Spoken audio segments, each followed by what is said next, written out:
Hope you're enjoying your time in Savannah. I want to talk with you this morning about the key to growing your company.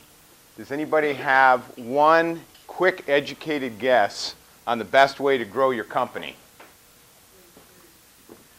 Recruiting, and not just recruiting, but recruiting high quality candidates. Number one, that have a high likelihood of success now, and you can look 2 years in the future and see them succeeding then as well. It's very important that we bring the best candidates on, and I will tell you that this is mission critical for your practice. And the reason is this will determine your level in the marketplace, whether you're a statistic, survivor, or thriver. It will determine whether you're growing your company or going out of business. It's really one of two ways right now in this market. We're either growing our business or going out of business. We want to make sure that we're bringing in the right people that align with our values and purpose. We want to make sure that we're drawing the candidates and bringing the appeal that they want, what they're looking for in a company. So what this requires, in order for us to do this, is a bulletproof plan. We need to be very intentional with what we're doing and how we're growing our business. It's kind of like the difference between throwing darts in the dark after you've been spun around, or having the lights on and having your target on the wall. So we want to be very, very intentional on this. We want a bulletproof plan that brings top quality candidates to you for you to decide whether or not you want them on your team. We need to go and put ourselves in a position of abundance and selectivity. That's very, very important. That's important for your executives. It's very, very important for you. Let's talk about our agenda today. See if we got this up. Oh, that's me. You know about that, right? You guys all know who I am. Let's move on. Here we go.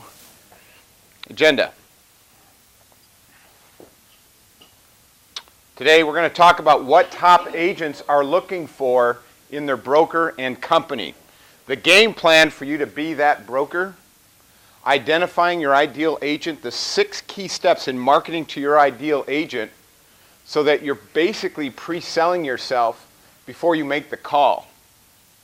Your recruitment process, and we will actually demonstrate the recruit presentation just like we did yesterday, although this time we're taking it all the way on the recruit side. And I want to thank Stu in advance for all of your work putting that together. Stu will do what Maurice did yesterday. What are top agents looking for in the broker and company? What are they looking for? What do they want?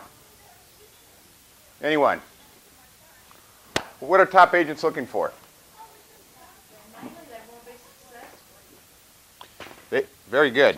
They want to be successful, and so how does that translate to the brokerage that they're looking at? You're right. They want to be successful. How does that connect to you? What is it that they're going to look for in you as a broker? Because they want to be successful. What is it? They want a supportive broker, supportive manager. Okay, good. That's right. And what does that mean? What does supportive broker manager mean? Yep, very good. Anyone else?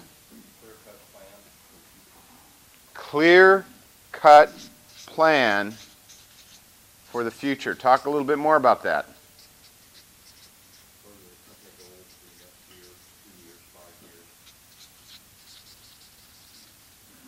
Absolutely. They want to know someone that they're attaching themselves to as a visionary. They're planning on succeeding.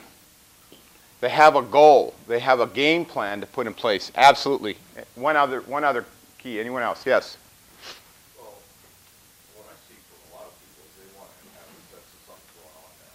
Whether it's energy, activity, that happens in place. Absolutely. Nobody wants to get on board a sinking ship. I mean, would you? Do you want to jump on the Titanic? Absolutely not. We want to be on something where it's happening, moving forward, that has a feel of success, right? They can feel that coming in. Here's some of the common that I hear in talking with brokers, and I work with a lot of broker owners across the country. Number one, commission plan. It's one thing they're always looking at. That comes up in the conversation. Leads. Can you provide leads for me? I have a whole conversation on that. But this is what they're looking at in general. Training. What kind of training can you provide? It's always usually about them on that. And here's a big one. A broker without their broker's problems. A broker without their current broker's problems. In other words, a lot of times these agents are looking to probably replace problems, basically, because we all have problems. But those are some of the keys that they're looking at. Here's what you need to convey. Very, very important to this process. First of all, what they want to learn from you is the business disciplines essential to advance. This is very, very important.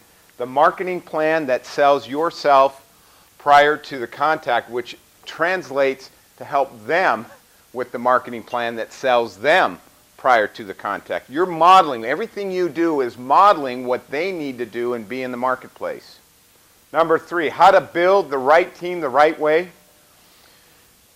Successful people will be dramatically growing their business, and it will require them to build their team. You need to be able to equip them in building the right team the right way. That's a whole other subject for another day. If you want to hang out this afternoon, we'll roll all that out for you.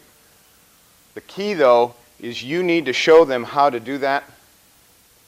And if we don't, we're going to miss out. It's very important we're bringing in those right people, and that's what they're looking for. Top performers want to attach themselves to a star. We need to understand this. It's very, very important to get this apart. Someone to learn from and grow and eventually exceed. And you need to be comfortable with that. Wherever you've been in your business, however big you've been, you need to have the mindset of bringing in successful people that you can duplicate and allow them to become better than you.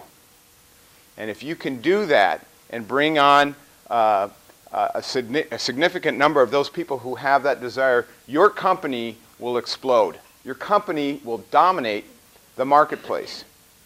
Qualities of a star broker. Let's talk about that.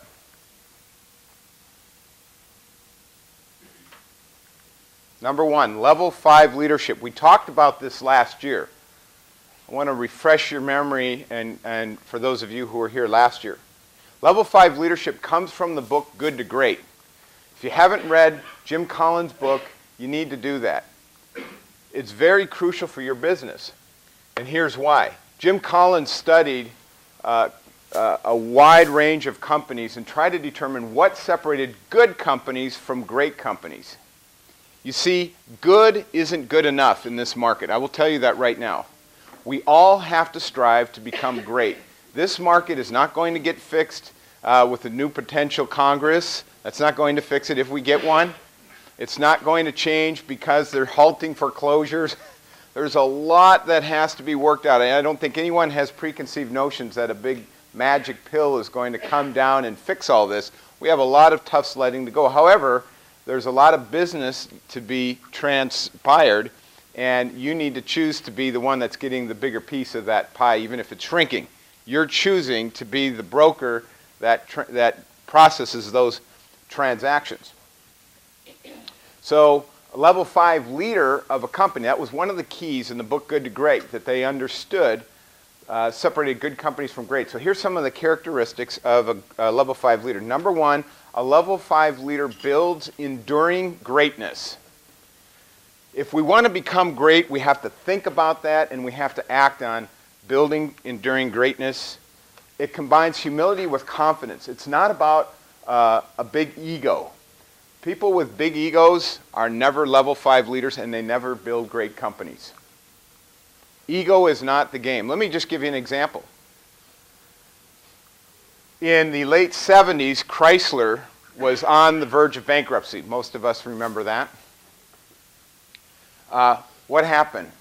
Somebody came riding in on a white horse. Who was the rider on the white horse that came in and saved the company? Was Lee Iacocca a level 5 leader? He was a level 4 leader. Lee Iacocca did a lot of things well. He turned the company around. Here was Lee Iacocca's problem. Lee Iacocca did not groom somebody to take over. It was too much about him. He loved the fact that he could come in on the white horse and save the company, and he did. He did an amazing job turning that company around. Here's the problem. He didn't take somebody, pour into them to duplicate them so that the company would continue. What happened after he left? The company really just kind of muddled along. It was on a spike to really, really become great. And look at where they are now. They got a bailout, and they're just trying to hang in there. He was a level 4 leader. His ego got in the way of level 5. So it's humility and confidence. It's not about ego. It's personal humility and with professional will, and it's a focus on the larger goal. It's not so much about you. It's about the goals that you set for your company. I love the fact that you talked about a 2 to 5 year goal and how to attain that. Very, very important. The goal is to create a great company over your own personal legacy. And that could be really hard. I mean, we all have egos. We all want our own legacy, but your company is your legacy. You build that to last. Your name will be mentioned. It will come up, but let's not make it above ourselves. The interest is creating people under them to be more successful and surpass them. This is very, very important. We need to look at developing the people underneath us and allow them to become better than we've ever become. I mean, it's easy for us to think about that with our kids, right? It's interesting. My 18-year-old son, I've always said, I'm going to be known as Ryan's dad. And that already happened this summer. My son, his goal is to be a missionary engineer. He's studying to be a civil engineer at George Fox University. He graduated from high school this last year. And he took a local engineer heard about that and told him that, gave him a project to raise the money, look up all the information needed for the right filter for an African village. About a $4,000 filter, and he said, now go raise the money. So he decided to do a benefit concert to raise money for that. Well, he did all that, and he got on the newspaper front page, and he was on the news and TV, and somebody tried to Google him, and his name didn't come up, but my name came up.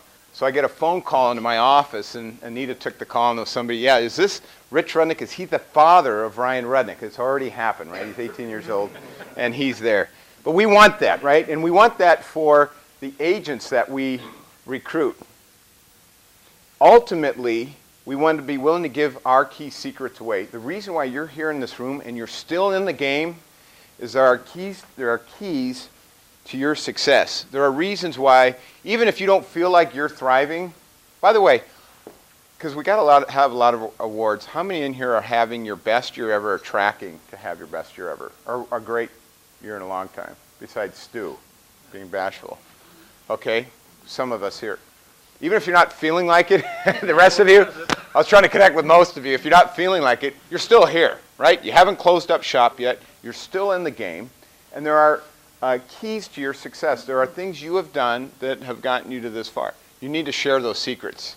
You need to tell others what it is that you've done or that you know. Sometimes we know more than we do. A lot of people hire me because they know what they should be doing and they're not doing. That's okay. Some people come to me because they need to know what to do. Either way, it's okay. There's still, I bet if we added up the years of experience that we have in here, it would be what? A couple hundred, 200-300 years of experience. There's a lot of power in this room. And you even have shared wealth and knowledge. We need to be willing to share that so the company can ultimately become great. Here's the next key component, a fierce resolve. Top pros want to align with a level 5 leader. This is the type of leader they want to align themselves with. And the reason why is a level 5 leader isn't intimidated by somebody who's coming in. Even if they're better than you've ever been and you bring them in, they're not intimidated by that. And they like that. And I'm going to share in recruiting, one of our biggest challenges is we tend to recruit to our level and below. And we need to get over that. But a fierce resolve, they want to align with a level 5 leader with a fierce resolve to be great that wants to help everyone become great. They want to see this in you. It's very, very important that we display this.